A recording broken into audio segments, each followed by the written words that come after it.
Madame, Monsieur, bonsoir. Merci de votre fidélité à Oula. Voici à présent les principaux titres de l'actualité de ce mercredi 2 décembre.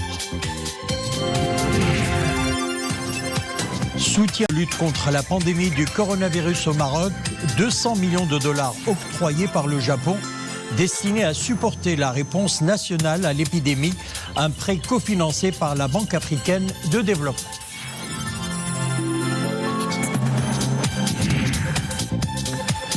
La formation au service de l'agriculture à Mediouna dans une ferme pédagogique, une cinquantaine de jeunes suivent des formations dans différentes spécialités agricoles. Le but est de les encourager à créer des activités génératrices de revenus, une réalisation INDH. Et puis le musée Mohamed VI d'art moderne et contemporain de Rabat lui consacre une rétrospective impressionnante dédiée à l'intégralité de son parcours artistique. Fouad Bellamine est également à l'honneur à la galerie Abla Babou à Casablanca, cette fois-ci en tant que découvreur de talent.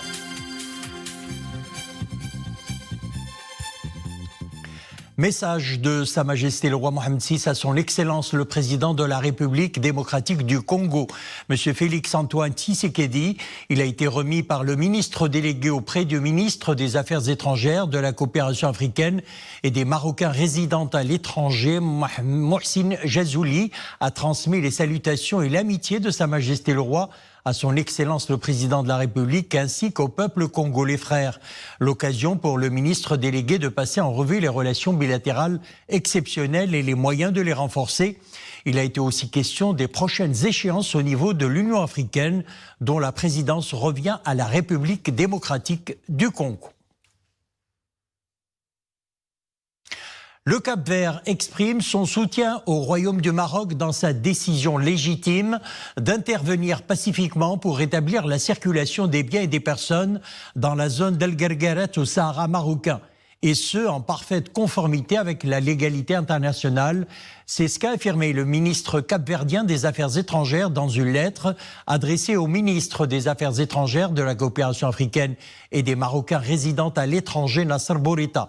Dans cette lettre, Philippe Tavares souligne que son pays, je cite, condamne fermement les provocations dangereuses survenues dans la zone tampon d'El Guerguerat, notant que ces actes hostiles visant à semer l'insécurité et l'instabilité dans la région représentent une menace à la libre circulation civile et commerciale et une violation des accords en vigueur, et de conclure que le Cap-Vert réitère son soutien à l'initiative marocaine d'autonomie qu'il considère comme étant une voie crédible pour la résolution de ce conflit qui dure depuis de nombreuses années. 200 millions de dollars pour soutenir le programme de réponse du Maroc à la pandémie de la Covid-19. Le prêt est octroyé par le Japon, cofinancé par la Banque africaine de développement. L'échange de notes a été signé par le ministre de l'économie, des finances et de la réforme de l'administration et l'ambassadeur extraordinaire et plénipotentiel du Japon au Maroc. Les développements avec Mohamed Touanina, Siham Boukhlifi et Oumaïma Rabli. Un échange de notes entre le Maroc et le Japon, un accord de plus qui vient renforcer les liens bilatéraux forts de plus de 50 ans de coopération multiforme. Le Japon a été toujours fier d'être aux côtés du Maroc, qui est en fait notre partenaire privilégié sur le continent africain. Donc j'espère que la signature du prêt d'aujourd'hui, qui est le témoignage de notre amitié et de solidarité vis-à-vis du Royaume, pourrait être utile dans sa lutte contre la pandémie. Un prêt de 200 millions de dollars avec un taux d'intérêt à 0,1%, des ressources pour épauler les interventions d'urgence sanitaire et sociale sous nos cieux. Ce prêt vient appuyer la politique de notre pays en matière de mise à niveau de la santé et de mise à disposition des moyens nécessaires pour accompagner la situation de crise sanitaire du Covid-19 et puis également pour accompagner le Maroc pour tous les efforts qu'il fait. Autre volet primordial appuyé par ce prêt, l'accompagnement des citoyens, des ménages et des PME impactés par la crise sanitaire. À présent, le bulletin quotidien des principaux indicateurs de la situation épidémiologique du Covid-19.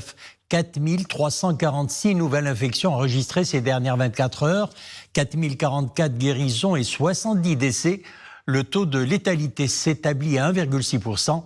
Le total des cas actifs est de 43 968, dont 991 cas graves et critiques, dont 135 enregistrés durant ces dernières 24 heures. 520 patients sont sous respiration artificielle, auxquels s'ajoutent 81 intubés. Et nous sommes début décembre et la campagne de vaccination contre la grippe saisonnière bat son plein. Elle cible en priorité les personnes vulnérables.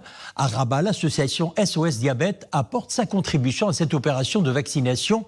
Une action très appréciée par les nombreux bénéficiaires. Mounia Marouche, Yassine Benjelloul et Mohamed Touanina. Comme chaque année, cette patiente diabétique se fait vacciner contre la grippe saisonnière.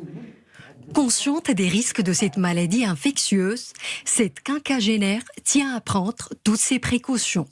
Je me fais vacciner gratuitement contre la grippe chez cette association. Je suis une personne à risque et cette maladie peut me coûter la vie. Si cette injection ne permet toujours pas d'éviter la maladie, elles ont réduit les complications. 250 personnes vont bénéficier du vaccin antigrippal au sein de l'association. Dans le respect des mesures barrières à l'heure du Covid-19, nous tenons à n'accueillir que 30 personnes par jour. Le froid rime souvent avec la grippe et avec les patients Covid qu'encombrent déjà les hôpitaux. La vaccination contre la grippe s'impose pour les personnes à risque.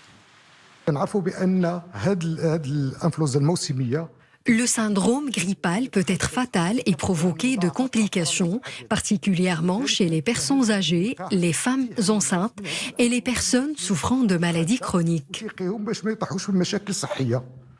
Cette année, 650 000 doses de vaccins contre la grippe sont disponibles au Royaume. Elles ne sont délivrées que sur ordonnance. Une fois le vaccin injecté, son efficacité ne débute réellement qu'au bout de 15 jours, avec l'apparition des premiers anticorps. Autre sujet à présent, la formation au service de l'agriculture depuis quelques semaines. C'est à Mediouna, dans une ferme pédagogique, qu'une cinquantaine de jeunes suivent des formations dans différentes spécialités agricoles. Le but, les encourager à créer des projets générateurs de revenus, un projet INDH. Amin Hennaoui, Abdelrahman Ziyan et Zakaria Moukinbil. Ces jeunes sont tous issus du milieu rural. Ils participent ici à un atelier dédié à la cuisine durable. Des plats concoctés avec des produits agricoles locaux. Au programme également, des ateliers centrés sur la création d'entreprises. La semaine dernière, nous avons étudié des techniques de marketing. Nous avons vu comment se fixer un objectif et réaliser son rêve avec des outils concrets. Nous avons appris beaucoup de choses grâce aux ateliers de cette ferme pédagogique. Nous avons été sensibilisés aux actions à accomplir pour créer nos propres entreprises. Des programmes de formation diversifiés, axés sur la pratique. Ces stagiaires sont confrontés à l'action pour développer leurs aptitudes. Un tremplin pour l'emploi dans des secteurs agricoles à travers la valorisation des produits de terroir. Les ateliers sont assez variés. Ateliers d'élevage de poulets ou de boues, ateliers de production de savon ou ateliers de cuisine durable. Nous apprenons à connaître le potentiel de ces créneaux.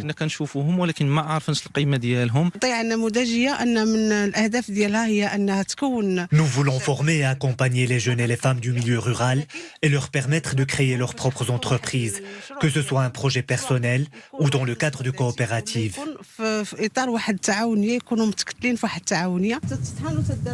Des moyens de production modernes sont mis à contribution pour encourager les jeunes à initier des projets générateurs de revenus. La ferme pédagogique est le fruit d'un partenariat entre des associations locales et l'Initiative nationale pour le développement humain au niveau de la préfecture de la province de Mediouna. Le Centre de l'enseignement inclusif et de la responsabilité sociale, la structure socio-pédagogique, accompagne depuis 2 ans les étudiants en difficulté et facilite leur intégration du milieu universitaire. Mis en place à l'université Qadi Iyad, ce centre engage des dizaines de professionnels pour améliorer le bien-être dans le milieu estudiantin. Le reportage est signé Amina Allem, Mu'tassim, ou plutôt Mohamed Hassan Mskour et Maryam Messi. بالنسبه لنا شيء مهم والنتائج اللي كتحصل عليها بطبيعه الحال نتائج تفرحنا جميعا. D'une oreille attentive, Hasna Qureshi écoute les conseils de son coach. Originaire d'une localité rurale, cette étudiante en sociologie découvre la vie estudiantine, une vie d'adulte loin du cocon familial. Je suis en 2e année universitaire. Grâce à ce centre, j'ai à ma disposition un espace où je peux travailler pendant mes heures creuses. C'est en même temps pour moi une occasion de m'ancrer dans la vie estudiantine, être davantage en symbiose avec l'administration et mes camarades. La transition vers la vie universitaire et active peut être aussi particulièrement appréhendée par les étudiants étrangers. Yao Audrey vient de Côte d'Ivoire. Étudiante en fin de cursus, ses visites à la cellule d'écoute de sa faculté se font en cette période nombreuses. En si peu de temps et avec la situation du Covid, plusieurs de mes compatriotes et plusieurs subsahariens ont eu à bénéficier de cette agence, notamment lors de distribution alimentaire et aussi pour la facilitation de l'acquisition de documents administratifs.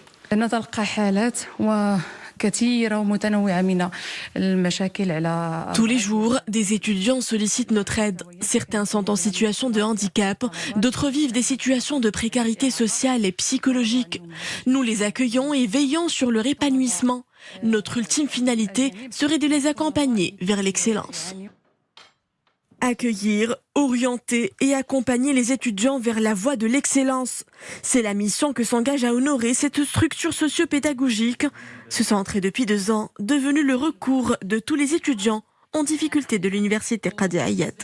Ce centre vient pour proposer des solutions, pour venir en aide, pour accompagner des étudiants en précarité, que ce soit en précarité socio-économique, que ce soit des étudiants ou étudiantes en situation de handicap, que ce soit des étudiants internationaux qui nous viennent avec une certaine diversité culturelle pour pouvoir les intégrer dans le milieu universitaire. Autant de services que s'emploie à offrir le Centre de l'enseignement inclusif et de la responsabilité sociale relevant de l'université Qadi Iyad.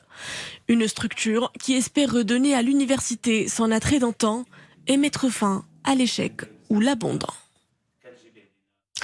Et puis la fibre pour les affaires, une culture à promouvoir chez notre jeunesse, un choix professionnel qui fait rêver mais qui peut être semé d'embûches. À Ifrane, les jeunes qui ont emprunté la voie de la création d'entreprises peuvent désormais compter sur la main forte prêtée par la plateforme provinciale des jeunes. Elle répond à leurs besoins à plus d'un égard, de la formation jusqu'à l'intégration en milieu socio-professionnel. Les porteurs de projets sont bien accompagnés. C'est un reportage d'Ahmed Fadili et Zakaria Moukinbillah. Ils ont entre 18 et 45 ans et ambition de se lancer dans le domaine de l'entrepreneuriat. Au niveau de la plateforme provinciale des jeunes, les porteurs de projets sont accueillis, orientés et accompagnés. Objectif, les doter des outils indispensables à la création d'entreprises et faciliter leur intégration socio-professionnelle. En tant que jeunes, nous avions grandement besoin de soutien et d'assistance pour créer nos propres entreprises. Aujourd'hui, nous avons l'opportunité de connaître les étapes à suivre pour nous initier à l'entrepreneuriat. Nous essayons d'aider les jeunes à trouver un premier emploi ou à bénéficier d'un financement pour leurs projets.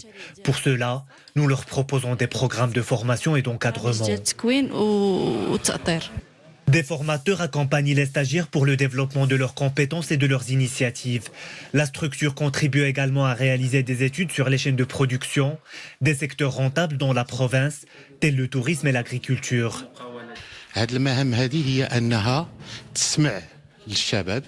Parmi les missions de cette plateforme, être à l'écoute des jeunes, les orienter et leur prodiguer les informations nécessaires. Nous accompagnons les bénéficiaires sur 2 volets. Trouver un travail afin qu'ils puissent s'intégrer dans la société et créer leurs propres entreprises.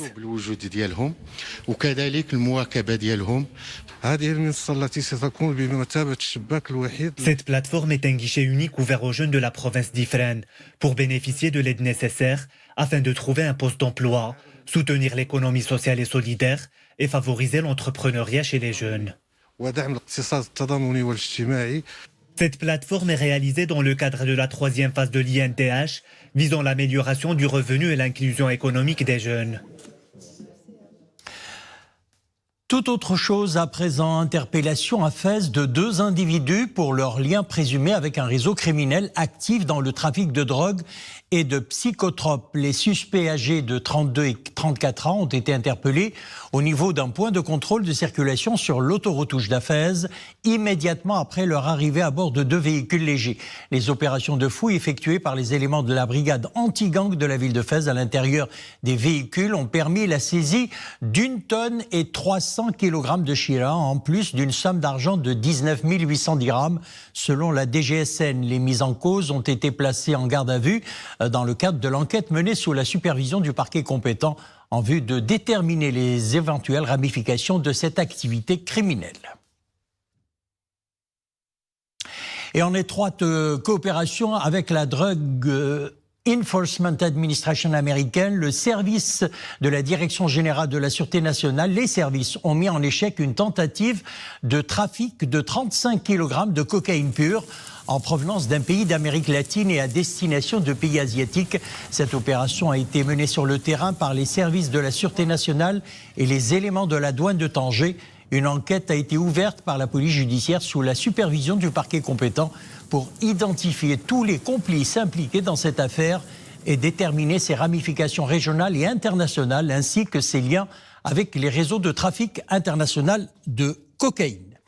Et puis à Marrakech, cette fois-ci, sur la base d'informations précises fournies par les services de la Direction générale de la surveillance du territoire, une femme et son fils, âgés respectivement de 45 ans et 27 ans, ont été interpellés pour possession de 6025 comprimés psychotropes. Une enquête judiciaire a été ouverte à l'encontre des 2 mises en cause sous la supervision du parquet compétent pour déterminer les éventuelles ramifications de cette activité criminelle ainsi que l'ensemble des actes criminels qui leur sont reprochés. Un chiffre, 2,2 milliards de dirhams, eh bien c'est le chiffre d'affaires réalisé par la Société nationale des autoroutes du Maroc au terme des 9 premiers mois de cette année, en repli de 19% par rapport à fin septembre 2019. ADM fait savoir que ces investissements ont augmenté à 68,146 milliards de dirhams à fin septembre et à 94 millions de dirhams au 3e trimestre. Investissement destiné aux travaux de triplement des tronçons de Casablanca-Barchid et le contournement de Casablanca.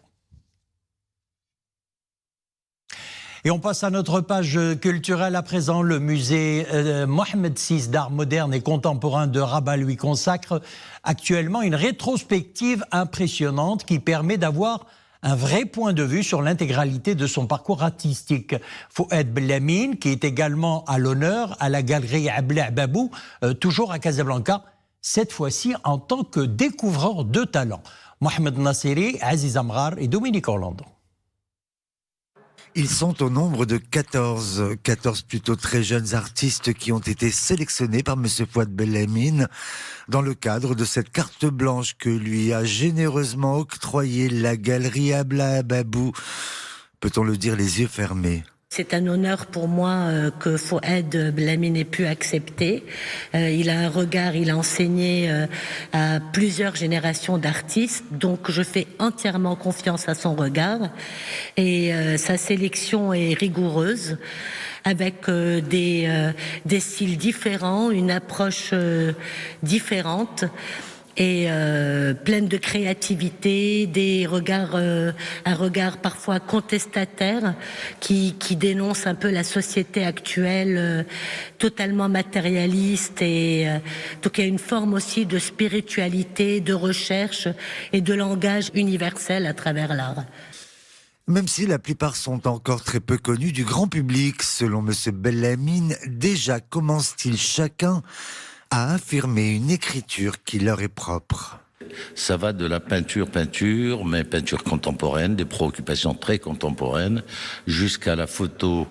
On peut même parler de photo plus ou moins classique, et à des pratiques qui se servent de la photo, comme chez Hakim Meshkroun, de la photo pour se créer un style plastique.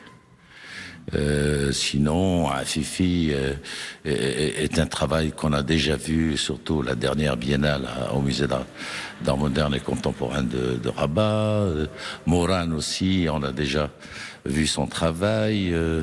Et puis sa curiosité par rapport il touche un petit peu à tout, à des matériaux, mais il y a un côté sérieux, constant, beaucoup de rigueur, ça aussi j'apprécie chez lui. Et la variété de ces 14 artistes entourant M. Bellamine est aussi d'ordre géographique, car viennent-ils de toutes les régions du royaume, ce qui permet à ce kaléidoscope artistique de représenter un tout actuel. Eh bien voilà, c'est terminé. L'info revient sur Oula à 21h. Excellente soirée. À demain.